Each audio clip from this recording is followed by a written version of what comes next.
want to talk on your view on diseases. I think it's an interesting topic for many people, especially a lot of people these days struggle with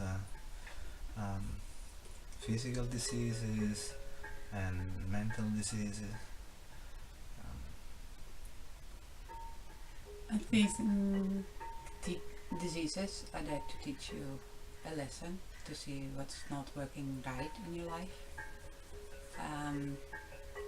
It recalls you to take more time to recover. I think these days society is too busy, too many impressions, and we don't have the space to digest those impressions, and then we get sick.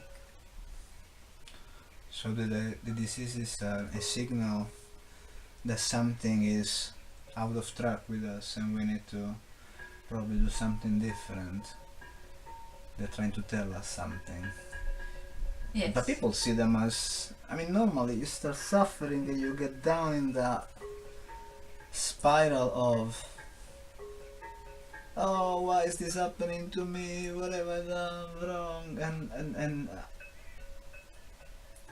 how can you see, how can you get to the point where you understand the message they're trying to tell you?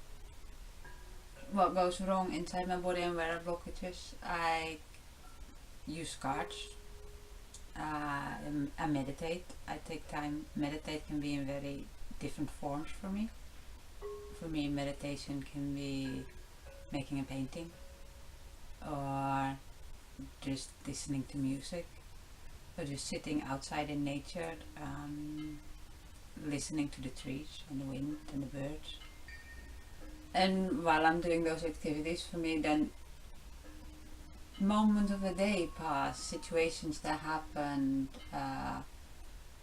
So you see your scenes of the things that happen, you meditate on the things that happen to you, you reenact the scenes in your, in your head, and you feel those emotions again, and you try to explore, okay, so I felt that way because I felt that when that happened, that triggered this in me. Why did it trigger this in me?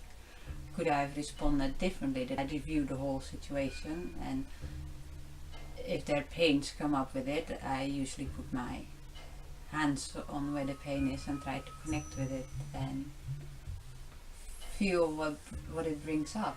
I think chronic diseases slowly build up, especially if we ignore the early warning signals. Usually chronic diseases starts with simple signs of us not taking enough time to reflect on the things that have happened and digest the messages we go given and how they resonate actually with our own truth.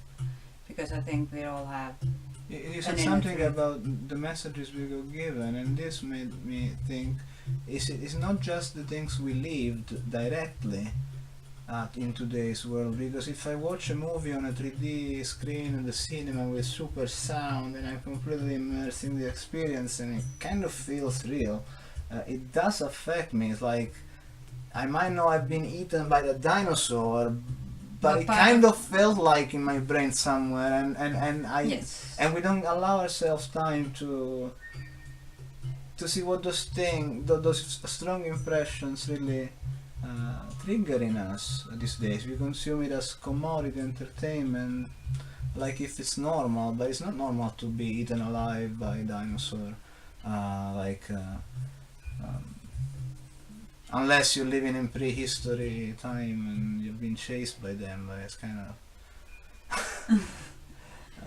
But then you would be able to run. Then you feel stuck in a chair. It's even worse, I would say. It's like so passive. So that's the things that we consume. Messages we receive in commercials. There's a method you get influenced by what you get exposed to. So if you expose yourself to fear continuously, then you get influenced by the atmosphere of fear, and you start seeing that fear reflected in your normal life, even when it's not there. While I was growing up, a good friend of my parents told me once that the weeds that grow in your backyard tell you something about your health. the weeds that grow in your backyard are helpful for your health, to restore your health, because So you mean that in my yard I will have a different weed than in the neighbor's yard because the energy, we might have different health conditions, yes, and our energy is yes, different, and nature disperses the seeds of what's needed to help easily you in good to balance to sustain you, and I really like that idea. Right, that sounds wonderful, and we do see these miracles. That happiness can be found Something in much smaller. just seeing the butterfly flying by on a rough day. Yes, and now again. And that And is more found in the simple stuff of life instead of more and more external stuff. The real happiness is more inside, and I think you can create that yourself.